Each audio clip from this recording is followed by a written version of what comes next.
Okay, I'll go full screen now. I mean, I also have the right to say no, but you also have the right to ask. um, okay, I'll go full screen now. So you can see better. So we kind of ended off around here last week. We ended off with that kind of Shabir Sheikh example. Just before this, learning unit, yeah, it was over here. We spoke about this very quickly towards the end of that last call. And I do want to touch on this next section. I think it's important. Okay. And like, so all of this you can really try to bring into some of your arguments. Is it a fallacy that the parents I'm trying to not refer back to the case study. That's why I put Ashley in, and now all I can think about is the school case study because of Taylor. So I must try to switch the examples in my head. Forgive my fumbling. Okay, so as we go back to the Ashley example, so you can see it. The Ashley one. Remember the Ashley feeling? Okay, so how do you kind of identify some of the errors in what you would think are logical? And there are various ways of identifying errors that are logical. Ad hominem. So it's an attack on personal characteristics. So just with something that appeals to tradition, assumption that things were better in the past, appealing to normality, stands of right and wrong, determined by what society approves, appealing to, it'll make sense now when I show you examples. Okay. Appealing to nature, the assumption that nature is good, therefore everything that's natural is good, and the fallacy of hasty generalization, draws conclusions based on insufficient evidence. Okay, let me just show you the examples. So if you to look at some of these statements and identify like what is the logical fallacy here, like what's wrong. If you look at the first one, I'll go back to the examples. I will give you the answers now. I know you can't remember all of them.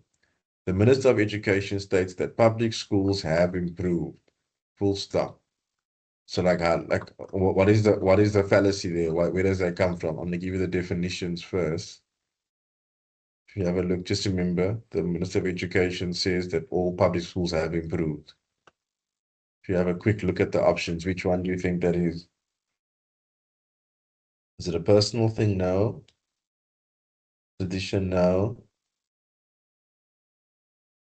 Nothing to do with society, really. Nature, nothing to do with nature. Ding, ding, ding. Is it maybe number 5?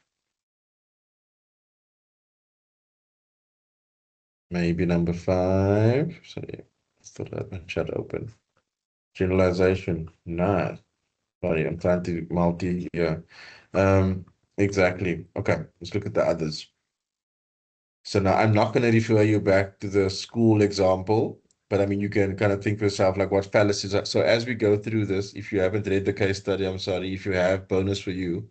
So just think through some of the fallacies that might be happening there that would so try to include this in your argument when you say either in your introduction or conclusion, you think this because of this could be based on a logical fallacy such as generalization. I'm making an example about the school.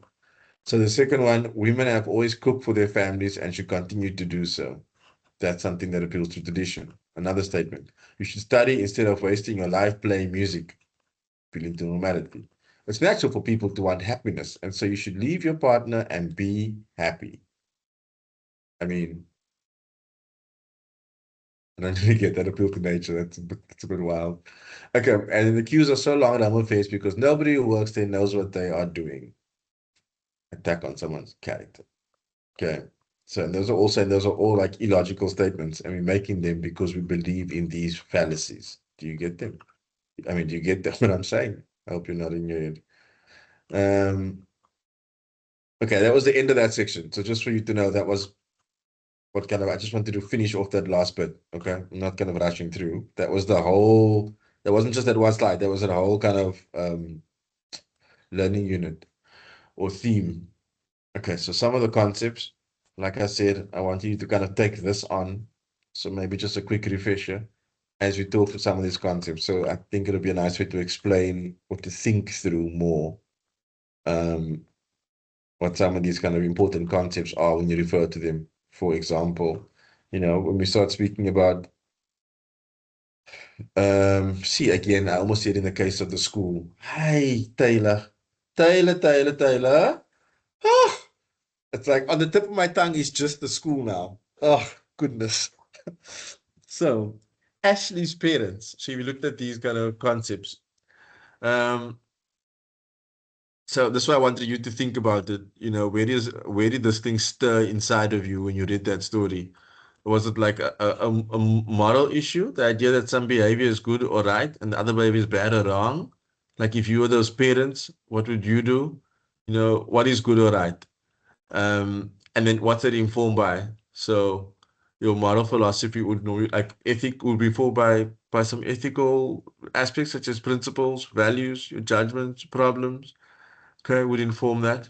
Okay, etiquette is hard to relate to this example, but etiquette is a set of customs and rules for polite behavior, manners. So maybe not so much to the Ashley example. And obviously, like where does the law come in, which is a big question with the Ashley example. So the fact that they can do that, a system of rules developed and enforced by society or government in order to deal with business, relationships, and crime. So is the Ashley example like exempt from the law? Clearly, they were able to make the decision within the realms of the law. Do you feel like in your gut, when you read that, where you're like, no, they can't do that? Is that even legal?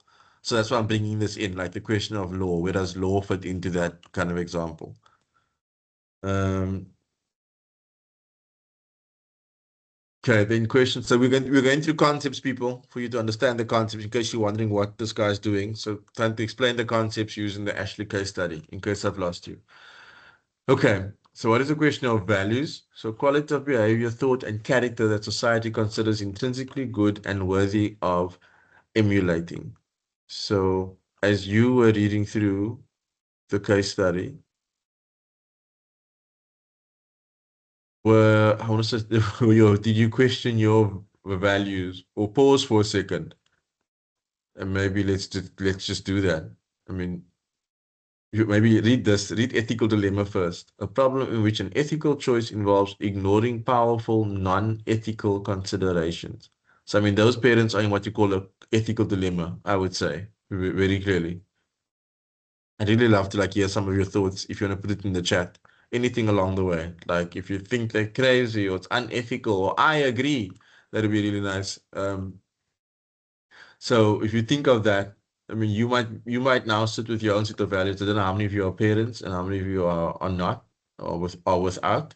I do know from once being not a parent and now being one that there is definitely a shift in values and stuff that you would do that you would never do that society considers intrinsically good and worthy of. Like, I mean, I don't know, the parents in the room, the amount of stuff that you've had to do with like pool related stuff as a parent with young children, just that alone. I mean, there's no more ethics or values left. There's no pride left. The stuff that you end up doing. I don't know how many of you, I mean, to those of you who don't have children, you might think this is all weird and gross, but wait for it.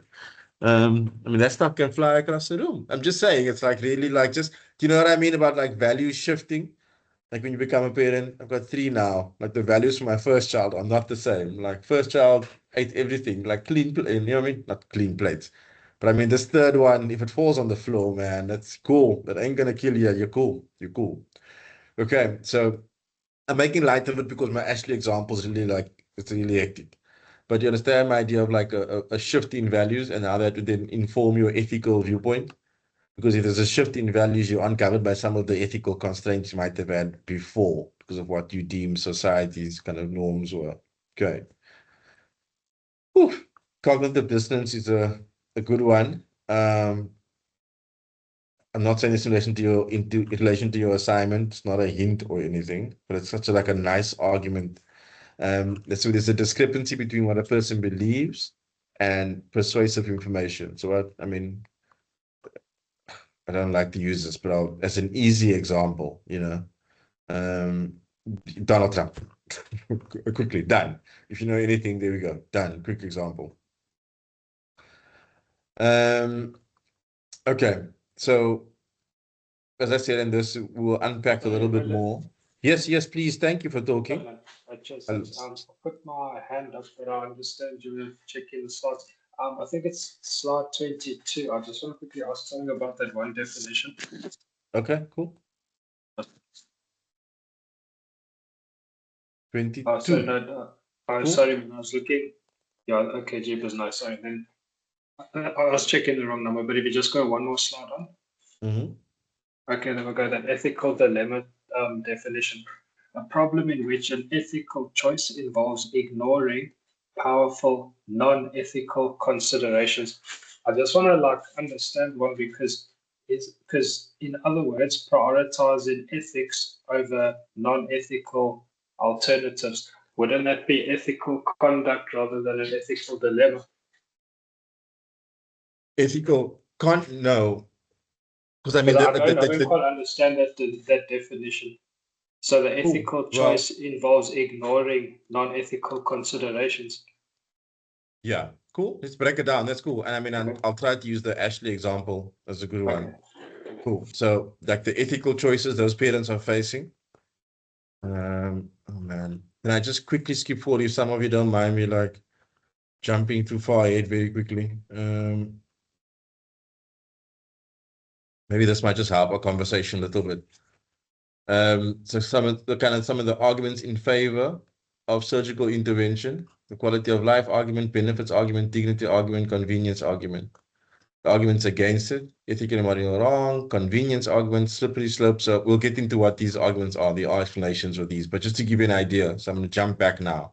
So just kind of remember the slide. So we're saying on the one hand, you are facing this kind of, now for now we're saying non-ethical. Just let that example sit with you. So the word dilemma refers to problem. When you're saying ethical conduct, that would be the action after that. So that would be an action in which someone made an ethical choice. But now the problem, we just want the problem for now, not the action yet. So to answer that. So the ethical choice is the stuff we're saying now, like the choices that the parents have got to make, which are either ethical or they might be motivated by something else which aren't really around ethics. So something like their decision to make a decision that makes a more, must I go back to it, here we go.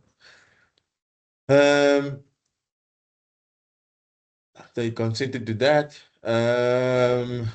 So there we go. The last one, sorry. To improve Ashley's comfort. So that's not really like, is that ethical? About her comfort? Kind of ethical, maybe we could argue. And maintain her ability to be cared for at home. So that's not an ethical issue, but that is a convenience issue. And I'm making convenience a bit, but that is a bit of a convenience issue. That it's easier for her to be cared for at home than them having to go up and down to the hospital. So I take just that one example in that definition. So they've got this ethical decision to make to give her all these drugs to essentially not allow her to reach puberty is the ethical consideration, and the trade-off is so that she can be cared for at home. Obviously, there's more in it. I'm using one example to make my point. There's more than the one reason. But if we just compare those two, they're giving her this whole treatment. She's not gonna develop. She won't reach puberty, but it means that she can be cared for at home. So, ethical consideration about about doing this to your child, and then the non-ethical consideration is, yeah, it'll be easier on us. Does that make sense? I mean, there's even a passage there about avoiding being like abused or something or whatever, sexually abused when she hits puberty. I mean, there's fear in there. There's other stuff, but it's not an ethical consideration. Does that make kind of answer your question? I must say I'll just take a second look at it, but thanks. Oh, I didn't help you. No, you can't say that to someone like me. I mean, this is all I'll obsess over now. I couldn't make that one point. No, no, no. Yeah, and I guess ignoring powerful. Yeah, so you're basically playing off an ethical thing with a non-ethical thing. You're not comparing two ethical choices. Yeah, an ethical with a non-ethical considerations. Like, is this right versus right and wrong versus this is ethical versus this would be convenient, or this is based on fear. Am I confusing everybody? Oh, I hope not. Because like the way that I understand ethical Yeah. dilemma is that okay, both considered options have some degree of morality to them, but the problem is that there's some type of trade-off which requires compromise in one of the two ethics or something like it. So it's as if you have to pick one ethic as superseding the other. But if it now is considering between ethical and non-ethical alternatives, that's where, to me, it's an ethical. That's where the question comes to me. Unless fundamentally there's a difference in something like value system, then it's a worldview thing or something, and not quite an ethical dilemma. Because I think that the ethical dilemma refers to that predicament within a particular value system. Hmm. Whew. You're saying that yeah. Um,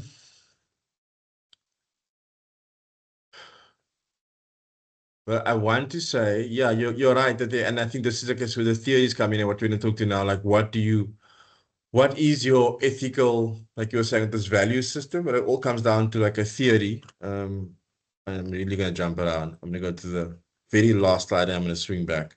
Because these are some of the, and I saw your question in the chat was like, well, how do you define ethics?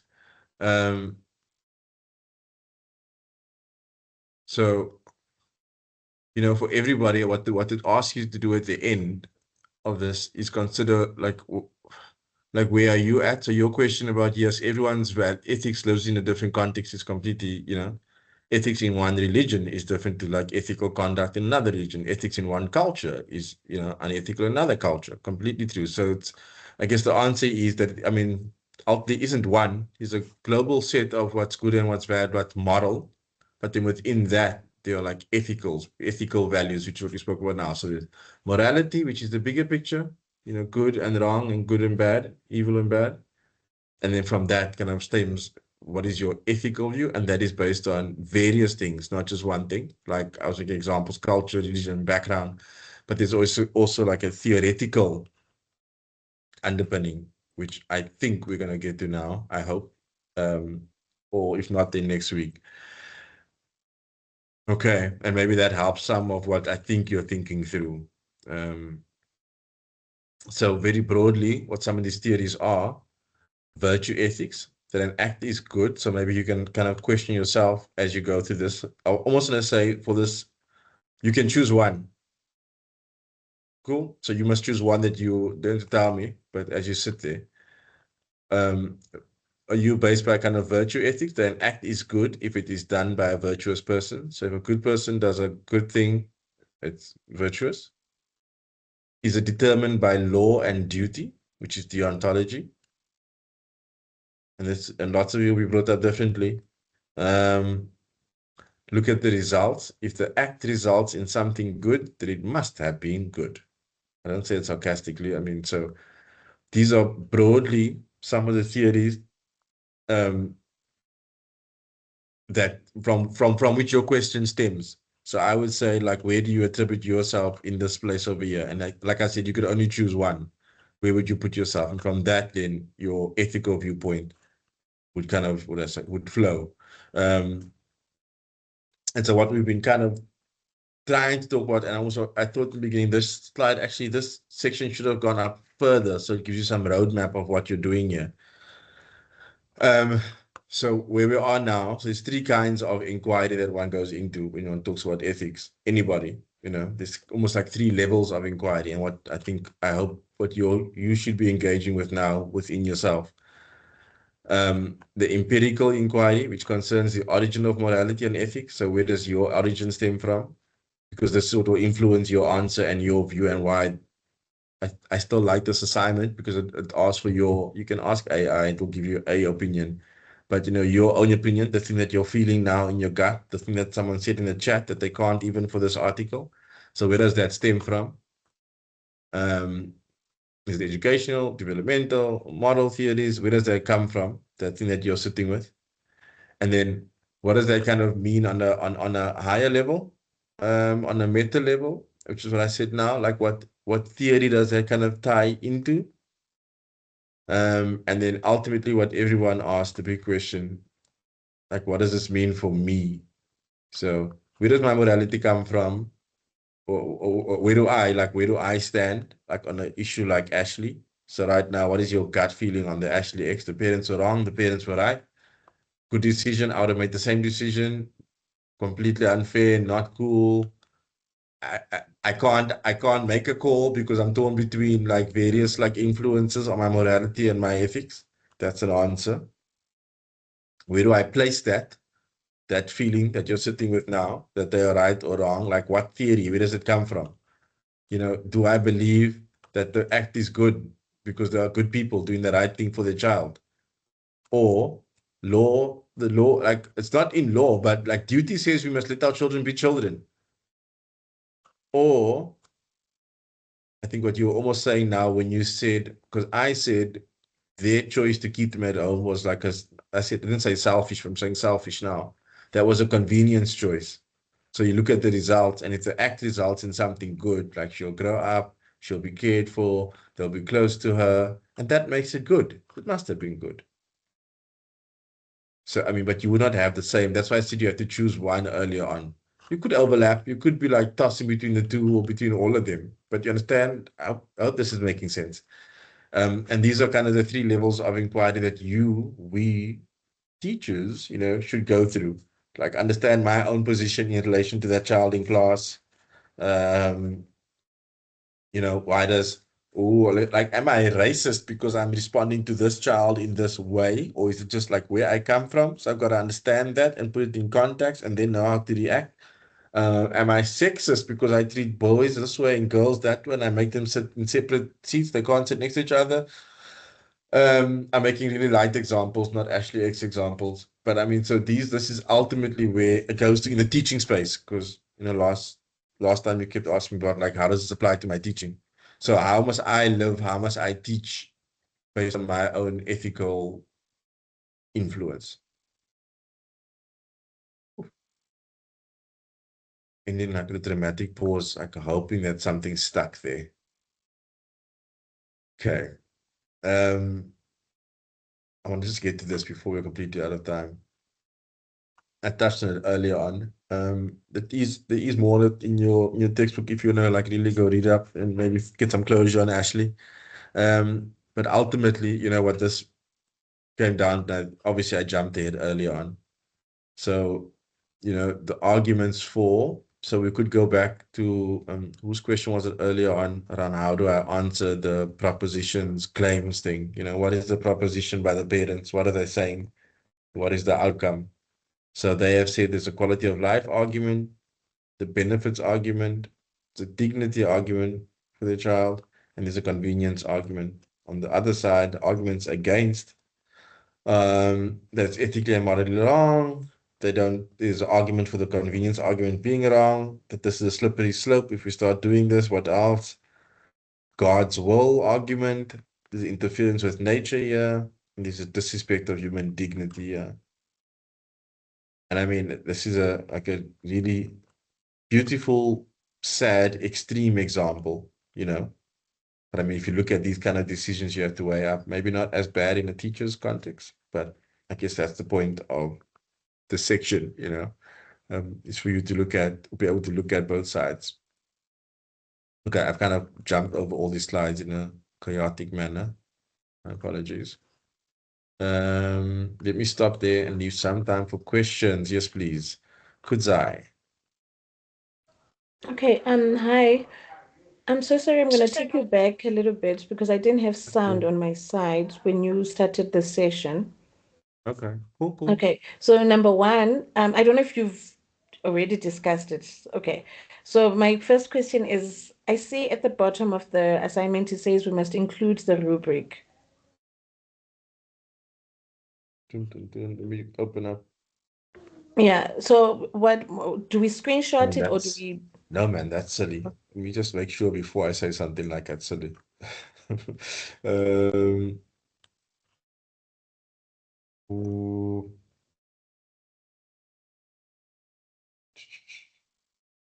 where, Where the rubric starts, maybe I saw wrong, but I'm so sure I saw somewhere where it said, yeah, uh, but yeah, this actually it shouldn't be there, stupid, and Actually, yeah, this whole thing was, yeah, no, don't include your rubric. Sorry. Okay, so It, we don't need to include that. Okay. no, Then no, no, number no. two, I'm so worried about this textbook that you keep talking about. And at this point, I feel so lost because I feel like maybe because I don't have the textbook, I am missing out a lot of stuff because it's so expensive for us to buy and we can't find it online. So is it okay if we use other sources when referencing?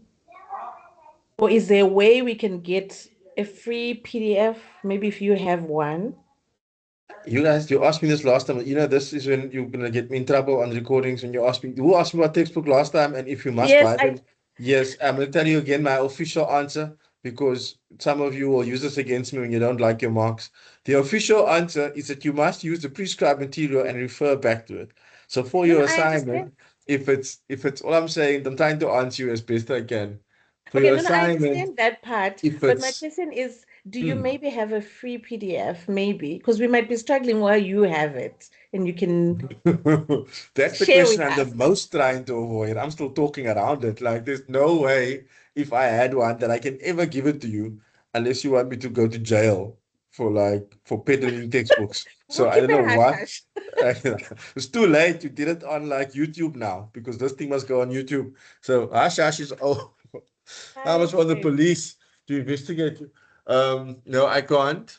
Um, and I don't know what the workaround is. I don't know what to tell you because I understand the concern around costs, but it is important. Like even in your assignment, it does ask you to start with your sources. So with your prescribed, like that's the base you must have, and then you must have additional. So I mean, so the comment you're gonna see from me is great use of sources. Where is your prescribe?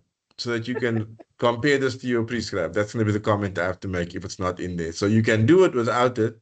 I won't like fail you because of it, but that's going to be my comment if you Yeah, want to because I was know. worried about the failing. Because how big of a penalization do we get if I we can't, really can't I get it? can't, I can't commit. I'm just like going to scare you and say 50. I'm lying. I can't commit to any of that until I've seen the assignment and like how you've used it. You know what I mean?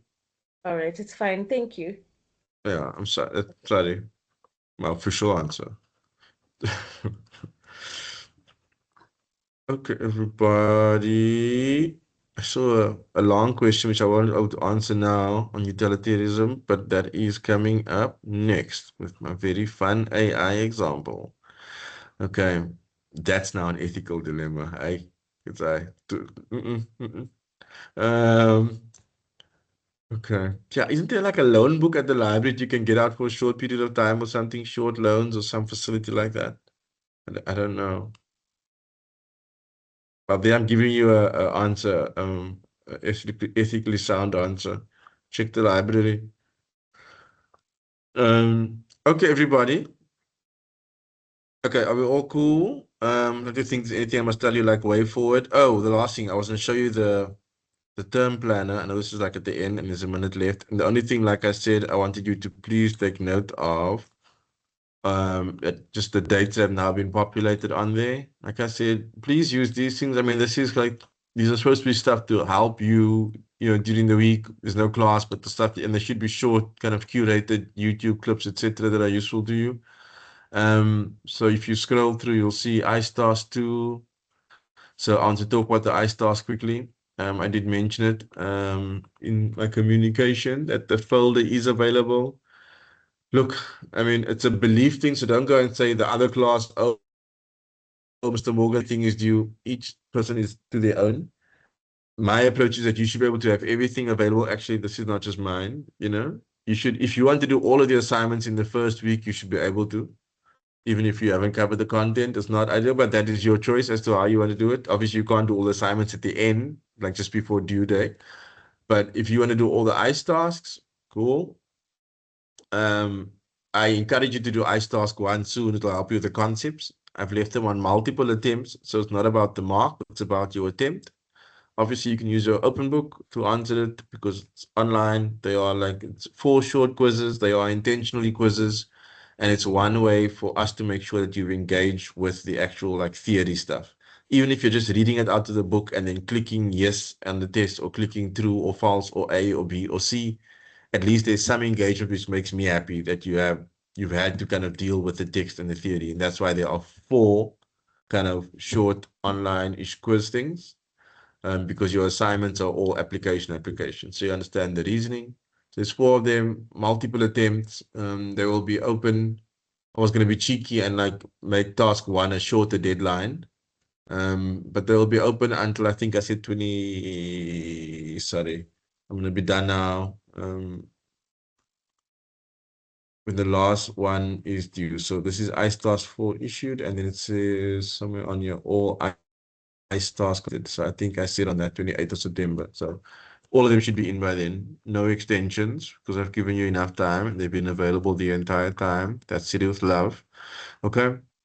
I just want to say about the ICE task. The assignments are straightforward. Everything is on here. And then I see you again next week, and I'll put the slides up for that. And then any other assignment questions, bring it on. Yes, Lizandre. Hi, so I'm very curious. So I quickly went on to ARC and check if our iStask is available.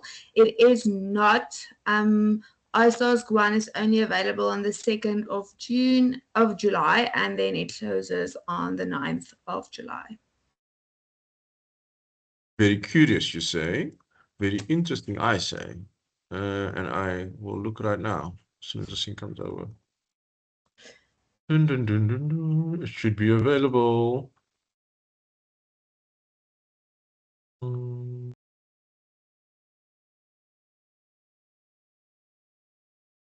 Yeah, like you see that OG isn't there, which means it should all be available to you. That see it's visible to you on my side. Are we looking in the same place? They all Yes, should be I am. So currently, I'm gonna send you an email with a screenshot. cool. So I Yeah, don't know it's why. Is it, activity 1.3.1, the concept check. yeah. Is that the name of the ICE task? Yeah. Yes. So mine says available on 2nd of July, but I'll send it through to you. Maybe it's just my ARC being crazy today. No, you could be right. That would help me. Thank you. Sorry if people. Yes. Yeah, it should be like, you see, availability is always available. So it shouldn't have any, there's no start date, no end date. That's the Very, weirdest thing. It's very crazy. But weird. I'll send Okay. you guys a screenshot just now. No, yeah, please do send it and do a refresh. Does anyone else have the same issue? I know we're out of time, but that would help me to know if it's just one person or all of you. Okay. Maybe you can just pop it in the chat if you are kind enough to go and check for me, please. In this chat would be great. Or my email's a nightmare. Drop it in this chat. Unless it's personal, then obviously email me. But if it's something like that, then feel free to just pop it here. Okay, I want to say I'll look into it, but I don't know how, because this is all I can do. Look, I've only got control over this button, hide or don't hide. If it would click. Yeah. Okay, thanks for that. See, there, hidden, visible. Maybe it works now. Okay. I want to keep you much longer. Sorry, we're over time. Thank you, everybody. Oh, there's someone says mine is available. Mine is available. Okay, please try and refresh and let me know. Okay. Thank you. I don't know. Wasn't much engagement, but I hope you're okay. Hope it was good and with your time. I'll see you next week. Thanks so much. Keep well. Look after you.